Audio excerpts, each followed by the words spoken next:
Hello and welcome to Sarkari Pariksha. How are you all doing? I hope आपकी exam preparations बहुत अच्छे से चल रहे होंगे। आप लोग अपने हेल्थ का भी ख्याल रख रहे होंगे। गाइस, बारिश स्टार्ट हो गई है, please do that as well, right? So I am back with another set of questions for the Agniveer Vayu exam. Exam भी पास है, डेट्स आ चुके हैं। आप लोग प्लीज अपने प्रेपरेशंस, अपने रिविजन्स अच्छे से स्टार्ट कर दीजिए। और आई होप आपको हमारे वीडियो से हेल्प भी मिल रही होगी। ओके, सो अगर हम अग्निवीर वायु एग्जाम की बात करें तो as I have said earlier also, English बहुत ही इम्पोर्टेंट सब्जेक्ट है। इंग्लिश आप किसी भी कोर्स से बिलोंग करते हैं, किसी भी स्ट्रीम से बिलोंग करते हैं, चाहे वो साइंस हो, ह्यूमैनिटीज हो, यू नो, या कॉमर्स हो, तीनों ही सी स्ट्रीम से अगर आप बिलोंग करते हैं तो आपको इंग्लिश जरूर ही प्रिपेयर करके चलना है। 20 मार्क्स का आपका इंग्लिश का एग्जाम आएगा, तो आपको वो 20 मार्क्स स्कोर करने ही करने हैं। इस हिसाब से आपको प्रिपेयर करके चलना है। ठीक है guys, so to help you out to get you mapping of the paper कि आपको किस तरीके से किस टाइप के क्वेश्चंस पढ़ के चलने हैं, क्या क्या टॉपिक्स क्लियर करके चलने हैं, I'm here again with another set of 20 questions. Okay, so let's have a look at them. आज के फर्स्ट क्वेश्चन की बात करें तो let's have a look. Choose the correct noun form of the given word. Noun form पूछा है, ठीक है। Nouns I hope you remember. Parts of speech में से एक फर्स्ट टॉपिक है आपका नाउन का, ठीक है। सो आपको यहाँ पर एक वर्ड दिया हुआ है, the word is congratulate. Congratulate कौन से फॉर्म में है? अगर हम इस वर्ड की बात करें तो वर्ब के फॉर्म में। कंग्रेचुलेट हम किसी को करते हैं, we congratulate people, right? When do we congratulate people? जब वो कुछ अचीव कर लेते हैं, कुछ अच्छा अचीव कर लेते हैं, देन वी कंग्रेचुलेट देम। ठीक है, कुछ अच्छा होता है किसी के साथ तो हम उन्हें कंग्रेचुलेट विश करते हैं। तो that is something that we do, ठीक है। सो जो कर दिया उस टर्म को क्या बोलेंगे? ठीक है, जो चीज हो गई, जो चीज है, उसको हम क्या बोलेंगे? जो कॉन्सेप्ट है ऑफ कंग्रेचुलेटिंग समवन, उसको क्या बोलेंगे? That would be your noun form. So let's have a look at the options. Congratulated, ed लगा है, अपने आप ही वर्ब हो जाएगा। Next we have congratulation, this is your noun form, ठीक है। कंग्रेचुलेशंस देते हैं, right? So it is a thing, it is a noun, it is a concept, उसको दिया जाता है, right? Understood? So this is how you need to solve these questions. Okay, let's have a look at another question. Fill in the blank with the correct answer. आपको एक sentence दिया गया है, उसमें आपको करेक्ट आंसर फिल करना है। Let's check it out. Besides his parents he dash also present at the function. So आपको यहाँ पे 4 ऑप्शंस दिए गए हैं गाइस, इनमें से एक को आपको ब्लैंक में फिट करना है सेंटेंस को कंप्लीट करने के लिए, ठीक है। So let's have a look. He है तो हमारा सब्जेक्ट जो है सिंगुलर है, करेक्ट? सिंगुलर सब्जेक्ट है तो वर्ड तो नहीं लगेगा, ठीक है। ही हैड ऑल्सो प्रेजेंट नहीं आएगा क्योंकि वर्ब नहीं है यहाँ पे उसके साथ, ठीक है। हैव नहीं आ सकता, ठीक है। वॉज आ सकता है, हैव क्यों नहीं आ सकता? प्लूरल सब्जेक्ट नहीं है, आई नहीं है, राइट? वॉज लगा के देखते हैं हम यहाँ पे। Besides his parents he was also present at the function, ठीक है। So was is the right answer. जब भी सब्जेक्ट जो है हमारा सिंगुलर होगा और हम पास्ट टेंस की बात कर रहे होंगे तो हम वॉज लगाते हैं बी के फॉर्म्स में। Okay, I hope this is clear. Fill in the blanks with the correct article. Article fill करना है आपको। इंग्लिश में आपके, if you guys remember, a and the, 3 articles होते हैं, ठीक है। This is used for consonant sounds before verb, word standing with consonant sounds, ठीक है। This is used for verbs starting with vowel sounds,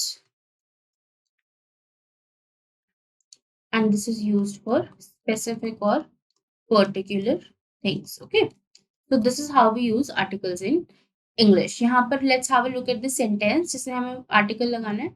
Dash the thing of beauty is a joy forever. हमारे पास 4 options यहाँ दिए हुए हैं, the, a and no article.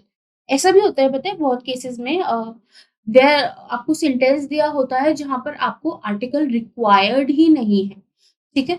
सो वो आपको check करके फिल अप करना होता है। ये जो लाइन दी गई है, this is a very famous line, ठीक है? अगर आप लोगों ने पढ़ा होगा, I think this poem was there in 10th class और something. So this is a poem by John Keats. ये मैं आपको एक्स्ट्रा इन्फॉर्मेशन दे रही हूँ, for you to just remember, ठीक है? आर्टिकल से इसका कुछ नहीं है। यहाँ पर but if you remember this line तो आपको ईज़िली याद होगा कि कौन-सा आर्टिकल यहाँ पे आता था। नहीं भी है, तो हम यहाँ पर चेक करके फिल कर सकते हैं आर्टिकल। थिंग लिखा है, सिंगल थिंग लिखा है, राइट? थिंग का टीएच है, ठीक है? That is a consonant sound, ठीक है? तो यहाँ पर आपका ए आ जाएगा, आ जाएगा, ओके? सो ए आर्टिकल यहाँ पर आपका फिल होगा। नेक्स्ट क्वेश्चन है, इन the following question out of the 4 alternatives choose the one which can be substituted for the given words or sentence। One word substitution का सेंटेंस क्वेश्चन है ये आपका। एक आपको फ्रेज दिया जाता है, ठीक है? इस क्वेश्चन में you are given this phrase और इसकी जगह पे जो भी वन वर्ड आएगा, जो भी आइडियल वन वर्ड होगा, वो आपको सिलेक्ट करना होता है, ठीक है? So let's have a look at this. An accident which results in death, ठीक है? जिस भी एक्सीडेंट से डेथ हो जाए, इंसान की मृत्यु हो जाए, उसको हम क्या बोलेंगे? ठीक है? Let's have a look at the options. Fatal, dangerous, terrible, injurious. See, all of these could have been the possible answer, but यहाँ पर certain death लिखा हुआ है, राइट? जिसमें डेथ हो ही जाए। डेंजरस में हो सकती है, टेरेबल में कुछ भी बुरा हो सकता है, नॉट नेसेसरली डेथ। इंजूरियस में भी आपको चोट लग सकती है, ठीक है?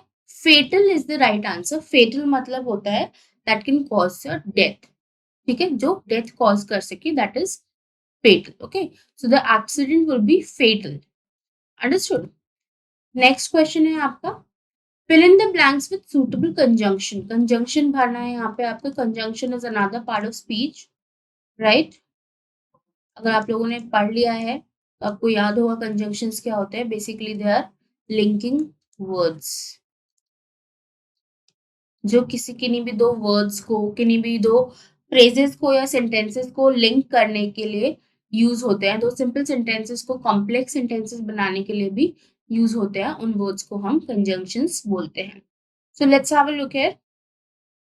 ही will never pass dash hard he may try. सी यहाँ पर आप लोग पूरे ऑप्शंस फिल करके देखिए, ठीक है? सो हम नंबर 4 से ट्राई करते हैं। He will never pass whatever hard he may try, no. Whenever hard he may try, no. Never hard he may try, no. However hard he may try. This is your right answer, okay? क्यों है ये right answer? ये question sentence आपका reason पूछ रहा है, right? Reason पूछ रहा है। ही विल नेवर पास, क्यों? However hard he may try, वो कितना भी, बोलते हैं ना, कितना भी ट्राई कर ले, उस हिसाब से यह सेंटेंस जो है स्ट्रक्चर किया गया है, okay? Let's move on. Next question है हमारा, choose the plural form of the given word, ठीक है? आपको सिंगुलर फॉर्म दिया गया है। सिंगुलर मतलब होता है वन, ठीक है? So this is your singular form. Plural form मतलब मोर देन वन,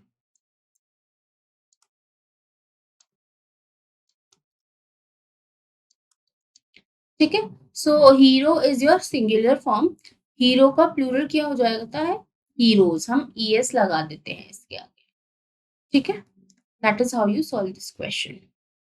आगे बढ़ते हैं हम। Fill in the blanks with suitable words. Again आपको 4 वर्ड्स दिए गए हैं एंड आपको फिल करना है ब्लैंक में। Barking dogs dash bite. Regularly bite, no. Barking dogs don't regularly bite, ठीक है ना? Rarely bite, possible, seldom bite. This is a saying, right? Barking dogs seldom bite.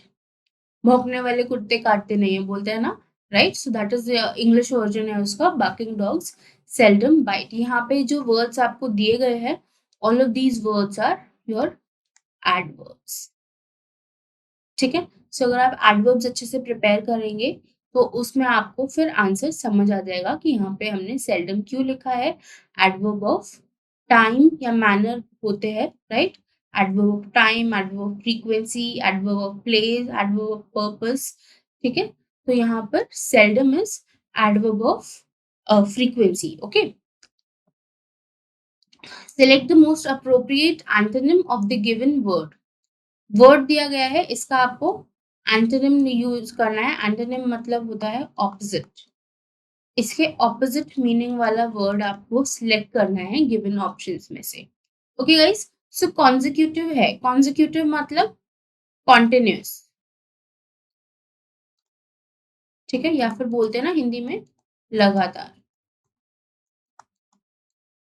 एक के बाद एक। कॉन्जिक्यूटिव का सही मतलब बताऊं तो एक के बाद एक, इन a process, in a कॉन्सिक्यूटेशन। Okay, so यहाँ पर हमें देखना है कि कौन सी चीज प्रोसेस को नहीं शो कर रही है, एक के बाद एक चीजों को नहीं शो कर रही है। तो the first word is discontinuous.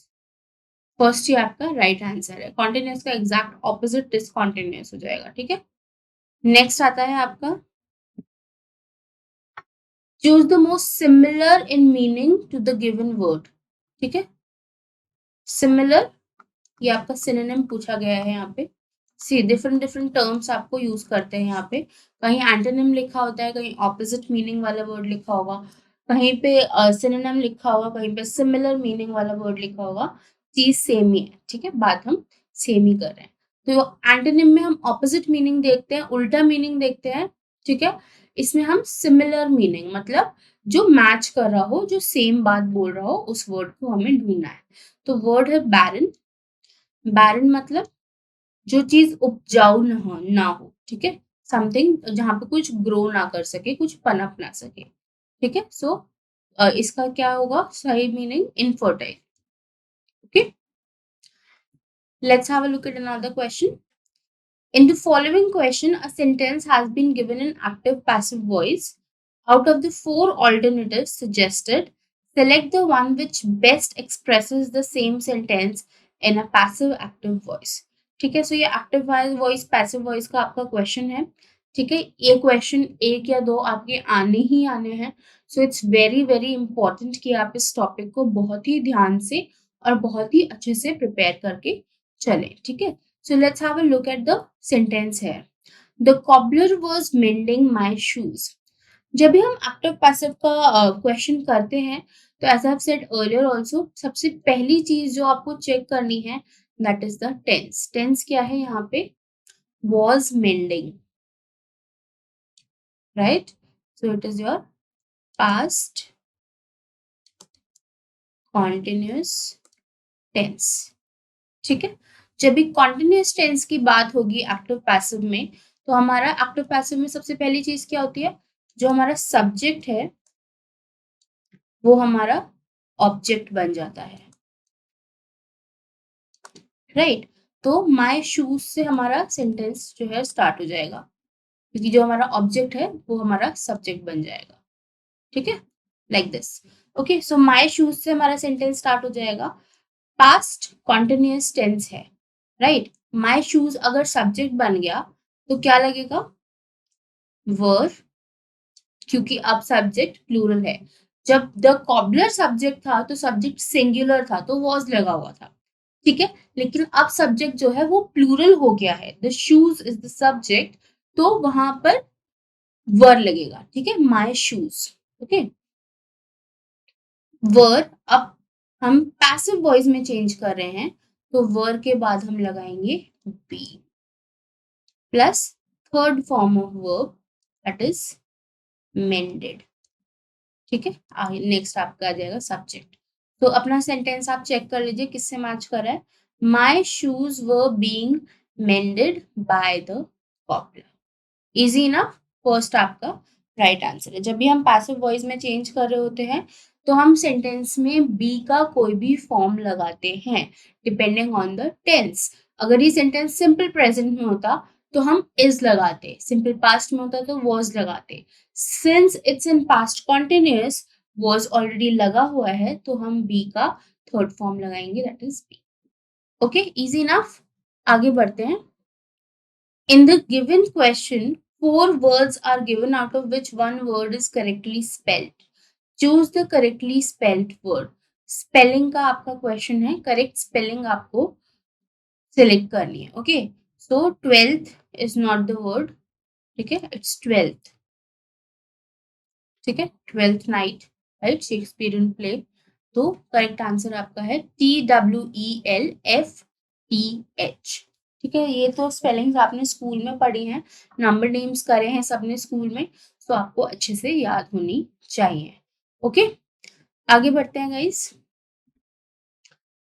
4 alternatives are given for the idiom phrase underlined in the sentence. Choose the alternative which best expresses the meaning of the idiom phrase. ठीक है, idiom आपको दिया हुआ kick one's heels। ठीक है, जब भी हम idiom की बात करते हैं तब हम उसका लिटरल मीनिंग नहीं देखते हैं, मीनिंग इट सिग्निफाइज देखते हैं। ठीक है, so what is an idiom और फ्रेज? हिंदी में बोलते हैं ना मुहावरे, लोकोक्तियां। ठीक है, जहां पर हम कुछ और वर्ड्स यूज करके कुछ और कहना चाह रहे होते हैं, that is your idioms and phrases. ठीक है, सो आपको इनकी लिस्ट बना के याद करनी चाहिए प्रॉपरली। ठीक है, और हर एक इडियम से आपको सेंटेंस बना के देखना चाहिए कि आप उसको सेंटेंस में यूज कर पा रहे हो या नहीं। अगर आप उसको प्रॉपरली सेंटेंस में यूज कर पा रहे हो, मतलब आपको उसका मीनिंग बिल्कुल क्लियर हो गया है। Understood? So let's have a look at this one, kick one's heels. Kick one's heels का मतलब होता है किसी को लात मारना नहीं है, राइट? बट जब भी हम एक चीज होती है ना, आपने अक्सर देखा होगा, अगर हम खाली हैं तो अक्सर हम चीजों को लात मारते हुए चलते हैं, right? Just to have wandering our mind show करने के लिए। मूवीज में भी दिखाते हैं, किसी ने कैन को लात मार दी किसी को ना, तो वो चीज हम यहाँ पे शो करते हैं। तो आपका करेक्ट आंसर हो जाएगा number 4, pass time idly while having to wait for someone और समथिंग। ठीक है, आपके पास कुछ करने को नहीं है, you are waiting for something to happen और समवन टू कम, तो आप ऐसे घूमते फिरते चलते रहते हो, right? That is called kick one's heels. Okay, आगे बढ़ते हैं। Identify the segment in the sentence which contains a grammatical error. ठीक है, सो आपको ये सेंटेंस दिया गया है यहाँ पर, a single sentence is given, इसके 4 पार्ट्स कर दिए हैं। इनमें से कौन से पार्ट में एरर है आपको आइडेंटिफाई करना है। ठीक है, so let's have a look at the sentence. Error वाले क्वेश्चंस के लिए आपकी ग्रामर बहुत स्ट्रांग होनी चाहिए, और दूसरी चीज आपको सेंटेंस ध्यान से पढ़ना होता है। ठीक है, क्योंकि आपकी ग्रामर बहुत स्ट्रांग होगी, तब भी अगर आप सेंटेंस ध्यान से नहीं पढ़ोगे तो you won't be able to identify कि एरर कहाँ पर है। Okay, so let's have a look. Neither Sam nor I are interested in attending the meeting. ठीक है, ये आपका सेंटेंस है। अब हम अपने पार्ट्स चेक कर लेते हैं। नीदर सैम नॉर आई, कोई दिक्कत नहीं है, सही चल रहा है।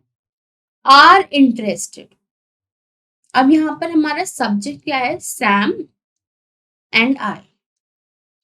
जब भी हम वर्ड्स लाइक नीदर या ईदर यूज करते हैं,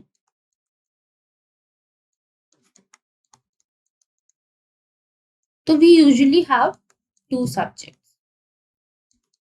राइट? 2 चीजों के बारे में या 2 लोगों के बारे में हम बात कर रहे होते हैं। इस केस में nearest subject to the verb को हम यूज करते हैं। जो भी हमारा वर्ब होगा वो नियरेस्ट सब्जेक्ट के हिसाब से लगता है, that is the rule. Okay, so यहाँ पर सैम है, आई है, और यहाँ पर आर लिखा हुआ है। ठीक है, आई के साथ आर नहीं जाता, राइट? आई के साथ नियरेस्ट सब्जेक्ट क्या है वर्ब से? आई, राइट? आई के साथ कौन सा फॉर्म यूज करते हैं हम? ठीक है, so this is your error. Are interested ना होकर एम इंटरेस्टेड होना था। Easy enough? Understood? That is how you identify error in a sentence. आप ध्यान से पढ़िए, हर एक वर्ड को देखिए, क्या सब्जेक्ट वर्ब अग्रीमेंट हो रहा है properly. Usually subject verb agreement से आपके क्वेश्चंस आते हैं, आपके प्रेपोजिशन से क्वेश्चंस आ सकते हैं एरर में, राइट? सो ये जब सब चीजें आपको ध्यान से देख के पढ़ के सॉल्व करनी है। अंडरस्टूड? नेक्स्ट बढ़ते हैं हम आगे। Identify the correct preposition. देखिए, हम प्रेपोजिशन के बारे में बात कर रहे थे, प्रेपोजिशन पे हमारा क्वेश्चन आ गया। ठीक है, फिल इन द ब्लैंक करना है आपको। The dog was moving fast but still it was accompanied dash a little moving cat, a little cat moving behind it. Sorry about that. Okay, so हमें यहाँ पे correct preposition fill करना है, ठीक है। The dog was moving fast but still it was accompanied at a little a little cat moving behind it, no, from, no, by, ठीक है, के साथ। डॉग जो है तेज चल रहा था लेकिन तब भी उसको एक छोटी कैट अकम्पनी कर पा रही थी, उसके साथ चल पा रही थी, ठीक है। So by is the right answer. आगे चलते हैं। Change the sentence from direct speech to indirect speech. Indirect direct का क्वेश्चन आता ही आता है, एक आपका डन है श्योर, तो इट्स इम्पोर्टेंट कि आप इसे ध्यान से प्रिपेयर करें, ठीक है। नरेशन का आपका ये टॉपिक है, okay. So let's have a look at the sentence है। Ram said to me you can teach me. जब भी हम डायरेक्ट इनडायरेक्ट सेंटेंस की बात कर रहे हैं या फिर एक्टिव पैसिव वॉइस की बात कर रहे हैं, तो इट्स इम्पॉर्टेंट कि हम पहले सेंटेंस का टेंस जान ले। तो यहाँ पर कैन यूज हुआ है, तो हमारा टेंस क्या है? Simple present, right. यहाँ पर हम इसको चेंज कर देते हैं किसमें? Simple past. अब यहाँ पर लगा हुआ है आपका मोडाल कैन, ठीक है। पास्ट में क्या हो जाएगा? गुड। और आपका वर्ब है टीच। टीच पास्ट में टॉट हो जाना चाहिए, लेकिन सिंस हम मोडाल यूज कर रहे हैं, कुड यूज कर रहे हैं, मोडाल्स के साथ भी always use base form of verb, base form of verb, first form of verb भी हम यूज करते हैं, इसलिए कुड प्लस टीच ही लगेगा, ठीक है। और दूसरी चीज आ जाती है आपकी नाउन, प्रोनाउन, सॉरी, प्रोनाउन में भी आपके चेंजेस आते हैं। प्रोनाउन में यू कहा है आपका, यू आपका कौन सा प्रोनाउन है? सेकंड पर्सन प्रोनाउन है। सो सेकंड पर्सन प्रोनाउन जो है आपका फर्स्ट पर्सन प्रोनाउन में चेंज हो जाता है, ठीक है। Second person pronoun changes into first person pronoun, okay. इस चीज को आपको याद रखनी है। These are the rules that you strictly need to follow whenever you are changing direct speech into indirect speech. तो इसको लगा के हम देखते हैं हमारा सेंटेंस क्या बन रहा है यहाँ पे। Ram told me that I could teach him, ठीक है। मी भी चेंज हो जाएगा। Understood how you need to do this, okay. आगे बढ़ते हैं। In the following question parts of sentence have been jumbled and labelled as P, Q, R and S. You are required to rearrange the jumbled part of the sentence and mark your response accordingly by selecting the correct option. So आपको एक sentence यहाँ पर दिया गया है, but order में नहीं दिया गया है, करेक्ट ऑर्डर में आपको सेंटेंस नहीं दिया गया है, इंस्टेड आपको जम्बल करके दिया गया है, मिक्स करके दिया गया है, और उसको सही ऑर्डर में आपको लगाना है, ठीक है, ताकि वो कुछ मीनिंग दे सके। It forms a meaningful sentence, okay. So यहाँ पर हमारा सेंटेंस है was flabbergasted at Sachin's behavior the manager। तो सबसे पहले हम अपना सब्जेक्ट ढूंढते हैं, ठीक है। एट सचिन हमारा सेंटेंस बिगिन नहीं हो सकता है इससे, ठीक है, इससे नहीं हो सकता है, इससे नहीं हो सकता, द मैनेजर से हो सकता है, राइट। सो हमारा फर्स्ट आ गया एस। नेक्स्ट आता है the manager was flabbergasted at Sachin's behaviour. तो हमारा करेक्ट कॉम्बिनेशन है S P Q R. Let's have a look. S P Q R number 2, option 2 हमारा राइट आंसर है। हमेशा सब्जेक्ट ढूंढिए सेंटेंस का, सेंटेंस किससे स्टार्ट हो सकता है और सब्जेक्ट कहाँ फिक्स हो रहा है, उस चीज को देखिए and you can easily follow with the rest, okay. That is how you solve sentence rearrangement, okay. आगे बढ़ते हैं गाइस। नंबर 17, यहाँ पर आपको एक पैसेज दिया गया है, ठीक है। This is from your reading comprehension topic, ये भी आपका आएगा ही आएगा, ओके।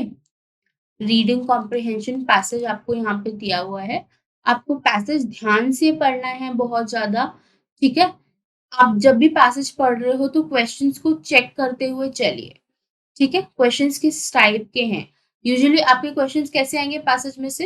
या तो किसी पर्टिकुलर वर्ड को ढूंढने के लिए आएंगे, वोकैबुलरी बेस्ड आएंगे, या फिर आपके जिस्ट ऑफ द पैसेज से आएंगे। आपको पैसेज से क्या समझ आया, what is the moral, what is the title, appropriate title, या कोई पर्टिकुलर क्वेश्चन की ये चीज ही हो रही थी पैसेज में, क्यों हो रही थी, कैसे हो रही थी, उसके बारे में आपके क्वेश्चंस आएंगे। तो इसके लिए आपको बहुत बहुत ध्यान से पैसेज को पढ़ के चलना है। Okay, so let's have a look at the passage. An old miser lived in a house with a garden.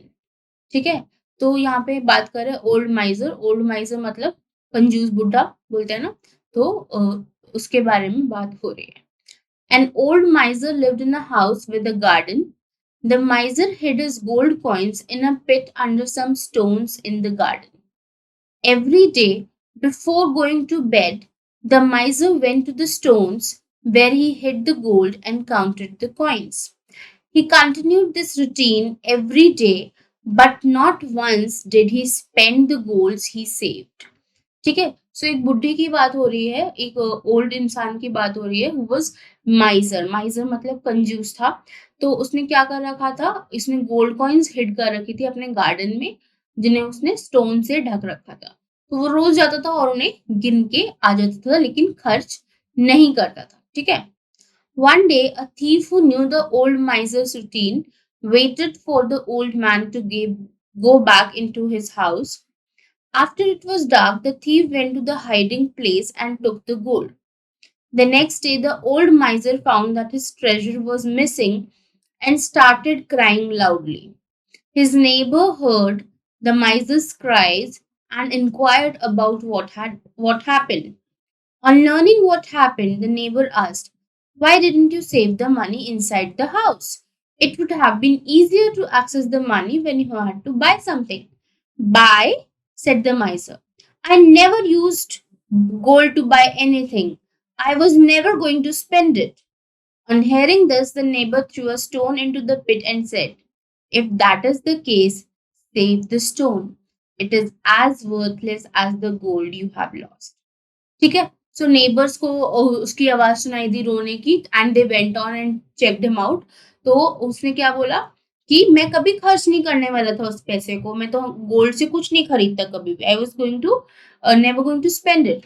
तो नेबर ने क्या बोला, तो फिर इस गड्ढे में ये स्टोन रख लो, क्योंकि इसकी और गोल्ड की सेम औकात है तुम्हारे लिए, क्योंकि ये भी खर्च नहीं करोगे, उसे भी खर्च नहीं करने वाले थे।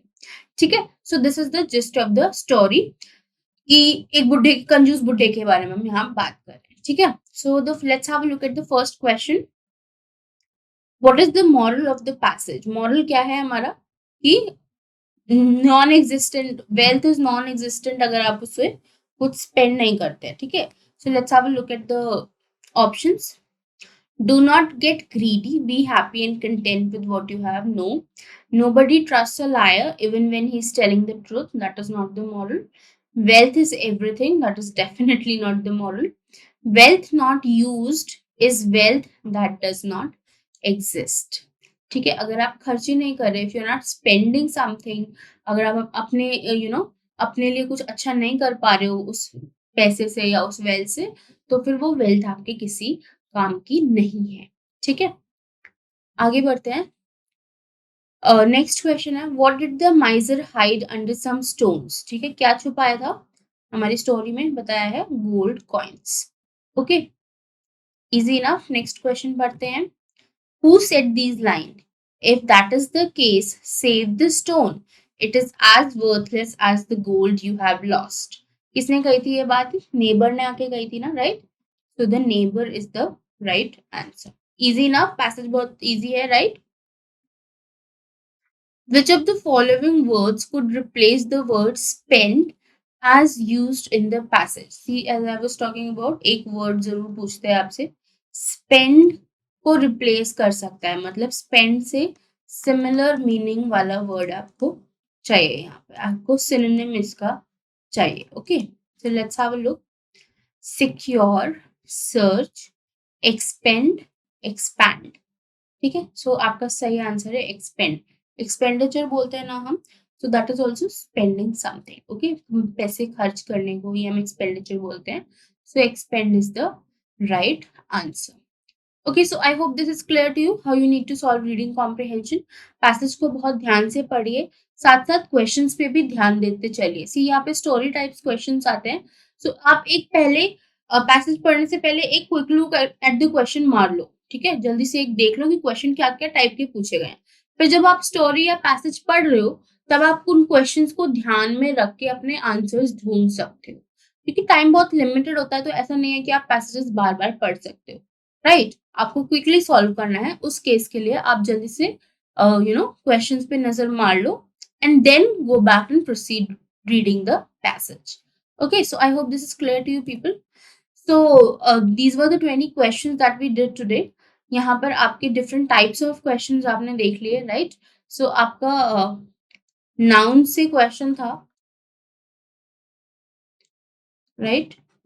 And you had questions from error, spotting error से question था, then you had question from sentence rearrangement,